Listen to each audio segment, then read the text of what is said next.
너의 동료 노동입니다. 오늘은 사업을 시작하시는 모든 분들이 꼭 알아야 하는 세금에 대해 간단히 알려드리도록 하겠습니다.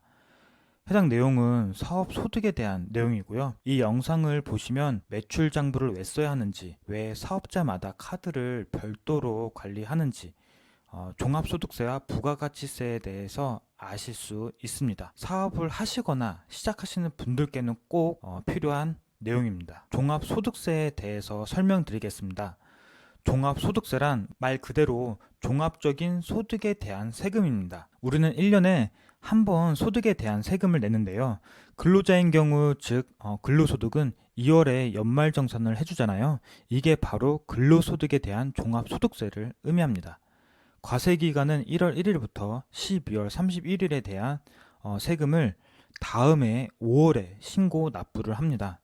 세금을 내는 금액, 즉 세액은 과세표준 곱하기 세율입니다. 그러면 과세표준은 뭐고 세율은 무엇인지 알아보도록 하겠습니다. 과세표준은 종합소득액 빼기 소득공제 빼기 2월 결손금입니다. 여기서 소득공제란 사업자가 공제받을 수 있는 것인데요. 사업자가 받을 수 있는 건 노란 우산 공제 정도입니다. 2월 결손금은 사업을 하면서 적자난 금액을 의미합니다. 종합소득세를 이해하기 위해 중점적으로 봐야 하는 것은 종합소득액입니다. 이 종합소득액은 사업소득이고요. 매출액 빼기 매입액 및 필요경비입니다.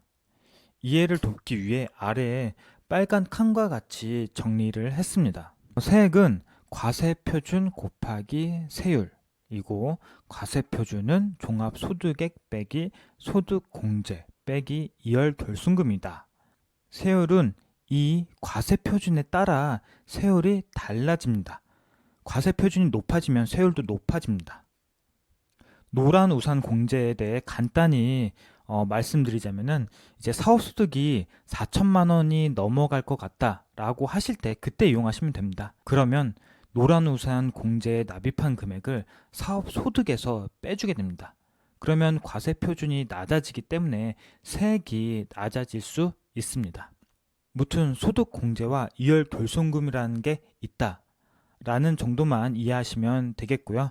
이제 종합소득액과 세율을 중점적으로 보시면 이해하는 데 도움이 될 겁니다.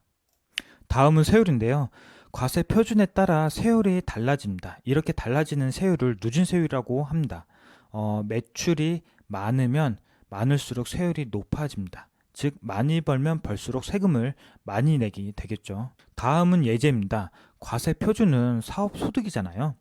예제 1번과 같이 올해 사업소득이 1,200만 원이 나올 경우 아래 세율표와 같이 1,200만 원 이하에 해당되기 때문에 6%가 적용이 돼요. 그래서 이제 72만 원이 되겠고요. 예제 2번과 같이 올해 사업 소득이 만약에 1,300만 원이다 라고 한다면은 1,300만 원 곱하기 15%가 아니라 1,200만 원까지는 6%로 잡히게 되는 거고요. 1,300만 원이었으니까 나머지 100만 원이 15%로 적용이 됩니다. 그렇게 해서 계산이 어떻게 되냐면은 1,200만 원 곱하기 6% 더하기 100만 원 곱하기 15% 해서 72만 원 더하기 15만 원 이렇게 87만 원의 세액이 되는 것입니다.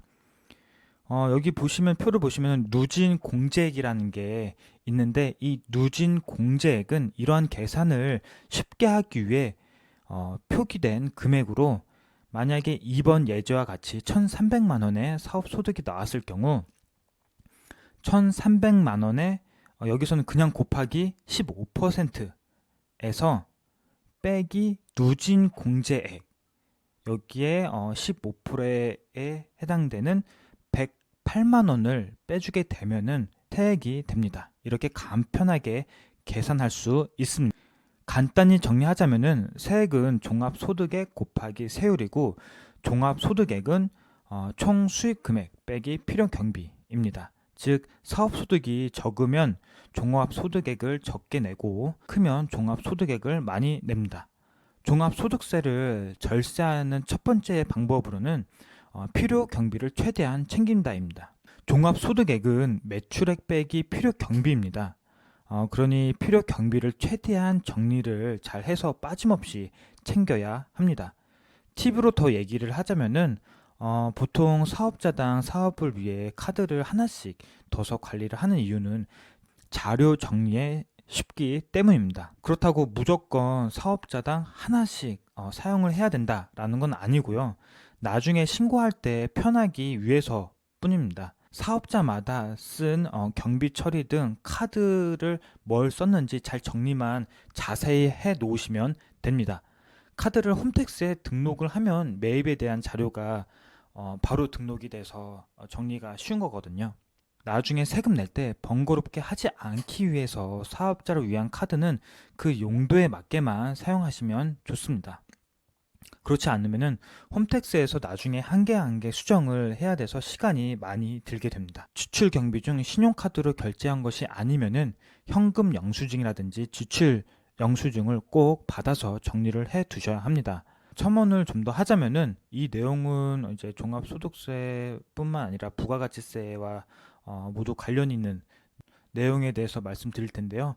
이제 필요 경비를 쓸 때 만약에 사무실을 얻어서 사무실 인테리어를 한다고 할 때 이 인테리어 업체가 계좌이체로 주시면은 10% 싸게 해주겠다라고 하는 경우도 또 많잖아요. 그래서 만약에 인테리어 비용이 5천만 원이 들었어요. 거기에 10%면은 500만 원이 싸지는 겁니다. 근데 이게 마냥 싼 가격은 아닙니다. 그 금액은 부가가치세가 싸지지만 종합소득세에도 영향을 주기 때문입니다. 정확한 건 매출 구간도 따지고 해야겠지만 어쨌든 종합소득세에도 영향을 준다. 왜냐? 내가 필요 경비로 나간 금액인데 이거에 만약에 영수증을 안 받으면 이제 필요 경비에서 빼주지 못하기 때문에. 그래서 세금 관련해서 많은 분들이 부가세 없이 계좌이체로 처리하는 건 추천하지 않는다고 합니다. 그리고 두 번째 절세로는 소득공제입니다. 소득공제는 보통 근로소득에 해당하시는 분들만 해당되는 내용이 많습니다. 그래도 노란우산 공제가 있기 때문에 사업소득이 높아져서 필요한 구간, 예를 들어 4천만 원 정도가 될 경우 신청하시면 됩니다. 다음은 부가가치세에 대해서 설명드리겠습니다. 부가가치세는 소비세입니다. 소비하는 사람들은 국가에 세금을 내게 되어 있습니다. 우리가 핸드폰을 사든 지갑을 사든 물건을 사는 사람은 국가에 세금을 내야 되고 이 세금을 소비세라고 합니다. 그런데 물건을 살 때마다 사는 사람이 세금을 신고하지는 않잖아요. 상품을 살 때마다 신고하는 시스템은 번거롭기 때문에 우리는 구매자가 세금을 신고를 하는 게 아니라 판매자가 신고를 하게끔 시스템이 되어 있습니다. 이렇게 대신 내어준다고 해서 개념적으로 간접세라고도 합니다. 그러니까 구매자가 내야 될 소비세, 즉 부가가치세를 상품을 살 때 상품의 가격에다가 소비세를 주고 사게 되는 겁니다. 그래서 내가 낼 세금 너가 대신 내줘 라고 하는 거죠. 사업하시는 판매자분들은 상품의 가격 안에는 상품의 가격도 있겠지만 소비세도 있다는 것을 꼭 알아두셔야 합니다. 소비세는 내야 할 세금이라고 꼭 아셔야 합니다. 종합소득세는 사업소득에 따라 변동이 되는 누진세율이었는데 이 부가가치세는 10% 단일세율입니다. 과세기간은 일반 과세자와 간이과세자로 나뉩니다. 일반 과세기간은 6개월로 1월부터 6월까지의 소득에 대한 부가가치세를 7월에 내고요. 7월부터 12월까지의 부가가치세를 1월에 신고 납부를 합니다. 간이과세자는 1년에 한 번 내고 그 다음에 1월에 신고 납부를 합니다. 부가세는 매출 세액 빼기 매입 세액입니다. 일반 과세자와 간이과세자의 매출 세액과 매입 세액이 조금 다른데요. 간이과세자는 매출이 작으니 조금 내게 되어 있습니다. 일반 과세자의 부가세는 과세 표준 곱하기 세율, 즉 10%입니다. 간이과세자는 과세 표준 곱하기 세율의 업종별 부가가치 세율이 더 곱해집니다. 소매업의 업종별 부가가치 세율은 15%이기 때문에 이렇게 되면은 과세표준 곱하기 세율 10% 곱하기 업종별 부가가치 세율, 소매업이니까 15% 되기 때문에 일반 과세자보다 간이과세자가 확실히 내는 세금이 작아지겠죠. 이것 때문에 보통 처음 사업을 시작하시는 분들은 간이과세자로 시작하시는 것입니다. 그리고 보통 간이과세자의 세율을 10% 곱하기 15%, 즉 1.5%라고 설명해 주시는 분들이 많으신데요. 정확한 값은 조금 다릅니다. 1.5%보다는 좀 더 높습니다. 정확한 식을 알고 싶으신 분은 일시정지를 해서 보시면 되겠고요. 뭐 사실 정확한 값을 이해하는 건 큰 의미가 없을 것 같아요. 우리는 개념만 우선 알아두는 게 좋을 것 같습니다. 뭐 그래도 이제 간이 과세자는 1.5% 조금 넘는다. 뭐 이 정도만 생각하시면 됩니다. 이 장에서는 업종별 부가가치세에 대해 설명을 해 놓았습니다. 간이 과세자는 이 매출 세액과 매입 세액에 적용되는 업종별 부가가치세율이 다릅니다. 소매업은 현재 15%이고요. 2021년 7월 기준으로 업종별 부가가치 세율이 개정이 되었는데요. 이전보다는 소매업이 10%에서 15%로 높아졌습니다. 판매자한테는 좀 안 좋아졌다고 이해하시면 됩니다. 그래서 이전에는 일반 과세자는 매출의 18%를 냈고 관이 과세자는 한 1%만 냈었는데 2021년 개정이 되면서 일반 과세자는 뭐 동일하지만 관이 과세자는 1%에서 1.5%가 조금 넘는 세율로 내게 되었다라고 이해하시면 됩니다. 예제로 들어놓긴 했는데요. 이건 굳이 설명드리지 않을게요. 그래도 굳이 해보고 싶은 분은 뭐 일시 정지를 해서 보시면 될 것 같습니다. 정리를 하자면은 종합소득세는 과세 표준에 따라 세율이 변동이 되고 매출이 높으면 높을수록 많이 낸다. 뭐 부가가치세는 간이 과세자와 일반 과세자에 따라 부가가치세가 다르다. 매입이 많을 경우에는 일반 과세자가 유리한 경우가 있다. 그러나 보통은 간이 과세자가 유리하다. 그래서 사업자가 해야 하는 행동은 사업자로 사용할 카드는 개인적으로 사용하지 말고 홈택스에 카드로 등록을 해라. 다만 사업자가 너무 많을 경우, 즉 사업자별로 카드를 정리하지 못할 경우에는 홈택스에 등록하지 마라. 이럴 경우 정리가 더 힘들어질 수도 있습니다. 1일 장부를 건별로 어떤 카드를 썼는지 자세히 작성해 놓으시면 됩니다. 필요 경비를 빠짐없이 꼼꼼히 챙겨야 절세가 됩니다.